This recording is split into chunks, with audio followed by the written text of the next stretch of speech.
My father died about 2 months ago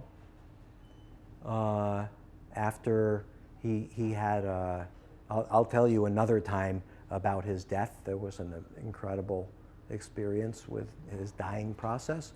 That's going to be for a different training. But about a year and a half before he died, he had a heart valve replacement. And he was in, I asked him if I should come and visit when he had his thing to help him. He said, no, it's going to be fine. It's going to be fine. I'm going to be out in 2 days. And then after like a week or 10 days, he was still in ICU. And so I flew over and I asked the doctors what was going on. And they said that he had ICU delirium for days and days. Now apparently in ICU, by the way, means intensive care unit of a hospital. So he was in the intensive care unit.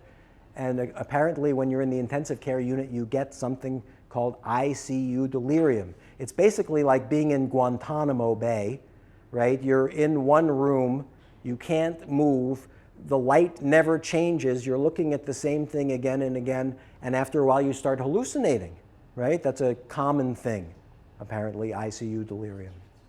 So he was having ICU delirium, and he would get agitated with his ICU delirium, and he would start getting agitated, and then the doctors would sedate him for his agitation, and then he would like eventually the next day kind of wake up from his sedation, get a little bit more awake, and then start hallucinating again, and then get more and more agitated, and then they would sedate him again. And this had happened for like a week. So I said to the doctors, hello, my name is Dr. Lane Aryeh, and I'm his son, and this is what I do for a living, and please don't sedate him anymore. And they said, no, you don't understand. This is, and I said, well, I understand very well what you're telling me, but do me a favor, don't sedate him today. And they said, okay. So after a while, he started to come out of his sedation, and he started to hallucinate. And he started to say to me, oh, the children. And at first I didn't realize he was hallucinating. And I said, yeah, my children, they're doing well, they love you, you know. But that wasn't what he was interested in. The children. He started getting more and more agitated. I said, what children? He said, the children over there. I looked over and there weren't any children. There was a blank wall with monitors on it. So I said, oh yeah, the children. Those children, right, following what was happening instead of pathologizing it. I said, what about the children? He says, the class needs to start. I said, okay, yeah, we should start the class. And then he started to get really agitated, and he started looking around, and he started going like this. I said, what are you looking for? My notes. My notes. I said, what notes? He said, my notes for the class. I said, oh, you're teaching the class. He said, of course. I said, well, hold on 1 second, and I got my notebook. And I said, okay, well, wait a minute.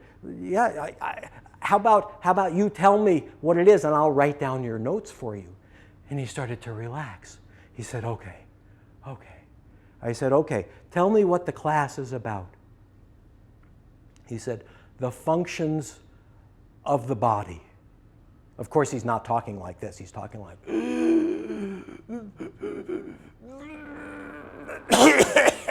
He had pneumonia. The functions of the body. So, right, I'm not going to do that whole time or else it would make me sick. But the functions of the body, so I write down the functions of the body. I said, okay, so what are you going to teach? He said, the first function of the body is is here. I said, okay, what do you do with that? He said, swallow. Now that was a very important function of the body because he was on a feeding tube because he wasn't able to do his swallowing thing. I said, oh, how does that go? He says, like this. And he starts to teaching himself how to swallow. After a while of that, I said, what's the next function of the body? He says, here, the lungs. I said, what's that function? He said, to cough. Now that was important because he had a lot of fluid in his lungs. He'd been lying there for the last 10 days after the operation. He had a lot of fluid in his lungs. He wasn't able to cough and get rid of his pneumonia so he could get better. I said, how does that go? Like this. And he starts like trying to cough. They'd been trying to teach him how to cough for 10 days, but he's been too sedated to actually do it. So we go through all of the different functions of the body, right? He talks about pooping. He talks about he talks about his legs. He was in a chair by now. He like says the legs. He like starts to pick up his legs just like a tiny little bit. The physical therapist had been trying to get him to do that, but they couldn't because he was so sedated, right? Eventually, he points down here. He said, very important, right? He had a catheter in him, right? Important for other things too, but yeah. So finally, after 45 minutes of this, I'm writing down every word he said. After 45 minutes of this, he looks at me with a different kind of a look in his eye. And he says, you tricked me. I said, what do you mean? He said, there were no children. There was no class. You tricked me. So I explained to him that actually I didn't trick him, that there was a class and that he needed to learn about the functions of the body and that he was teaching himself. He says, you are a very wise guy. So he never had ICU delirium again.